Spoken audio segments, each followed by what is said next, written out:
Hello everyone, it's Sunday, April 14th. This is Lee McMahon with your weekend moving average video. I didn't get a chance to do a moving average video on Friday, so I'm going to run through a bunch of pairs here. Now that we're about 3 hours after the opens, we actually have a little bit of price action so far this week to work with. Take a look at some nice setups for this week. Should be a little bit of a busier week. This week have some more events. The Bank of Canada rate statement is probably the highlight of the week. We also have Chinese GDP later tonight, which could also be potentially very significant. So take a moment, pause the recording, read the risk disclaimer, which is now on your screen, and then we'll get started.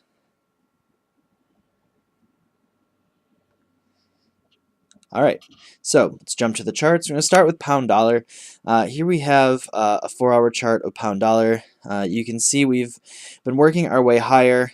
We did break above this previous resistance area. We came very close to testing it near this weekly pivot, as well as a support pivot and this trend line starting to look for another move higher. I still like this pair for a move towards 155, keeping an eye on that, possible long entries down here. 155 is some significant daily moving average resistance, so that will be the target for pound dollar to the upside before we look for the distinct potential of a reversal and then lower for the pound. So again, keeping an eye on that. Euro Aussie, here we have a daily chart of Euro Aussie. You can see we have the 50, 100, and 200 day EMAs here all clustered. They rejected price back on the 5th of this month, have not recovered from there. A couple possibilities here on Euro Aussie. We're trading below those moving averages. We have not retraced far enough here. We didn't quite make it to this 38.2% fib on this day.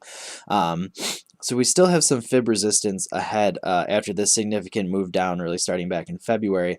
But from a bullish perspective, if we're not starting a pullback here, which right now seems to be we may be, but if we're not, we could be seeing some sort of pennant type formation, flag type formation, and that could mean that we're going to get a sudden burst higher and break these this moving average resistance and really sort of flip the scales a little bit here on Euro Aussie and look for a move higher towards 128, which is that 618 fib. And if we can continue to push higher through there, we could really start to see Euro Aussie start to accelerate to the upside.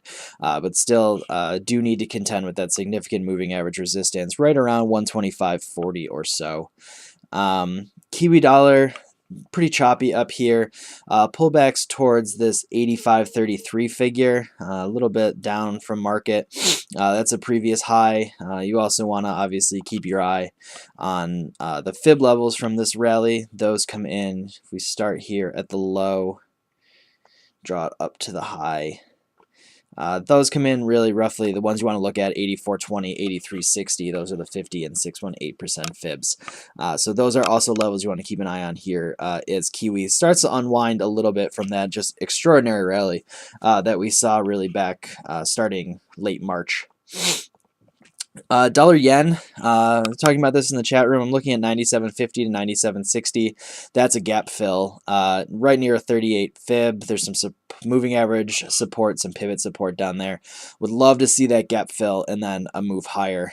So watching that area until we dip down to there, I'm pretty much staying flat on dollar yen unless we see some sort of intraday pattern form that would provide an easier opportunity. But right now, it looks like the pair could consolidate a little bit. I'm hoping for it to drift lower to get down towards that 97.50.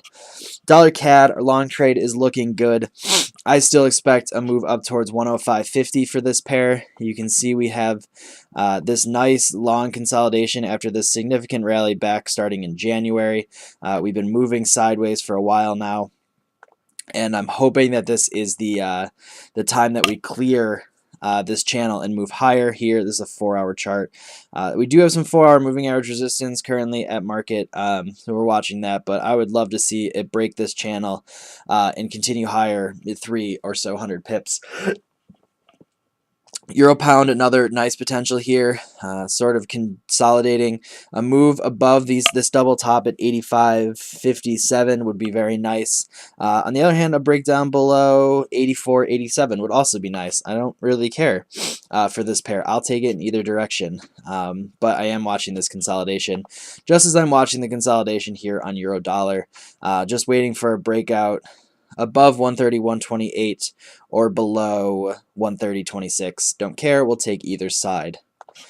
Finally, pound kiwi. You do want to keep an eye on pound kiwi here. We've recovered from this major drop, took us to new lows. You want to watch these previous swing lows here, 170, basically 180, and 179 are both levels to keep an eye on. We're trading there right now, as well as these fibs, 179.90 and 180.50 or so are levels to watch for this rally, for the decline, sorry, to continue in pound kiwi.